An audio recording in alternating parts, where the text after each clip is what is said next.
Hello বন্ধুরা, আমি আবার তোমাদের কাছে নতুন একটি রেসিপি নিয়ে চলে আসলাম। আজকে করব দেখো ভেটকি মাছের তরকারি। এই যে ভেটকি মাছটা কাটা অবস্থায় রেখে দিয়েছিলাম, কেটে নুন হলুদ মাখিয়ে। তারপরে ভাজা বসালাম কড়াইতে ভালো করে লাল করে ভেজে নিতে হবে মাছটা। তারপর মিক্সিতে দিয়ে দিলাম পেঁয়াজ, আদা, রসুন সব কিছু পেস্ট করে নেওয়া হলো।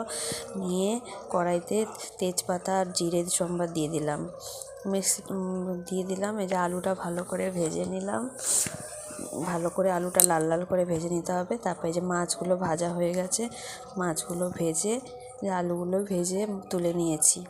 এরপরে দিয়ে দেবো মশলায় যে আলুর মধ্যে মশলাটা দিয়ে ভালো করে মশলাটা কষাতে হবে। মশলাটা একদম আলুর সাথে মাখা হয়ে পুরো কষে গেলে তারপরে দিয়ে দিতে হবে জল। দিয়ে দেবো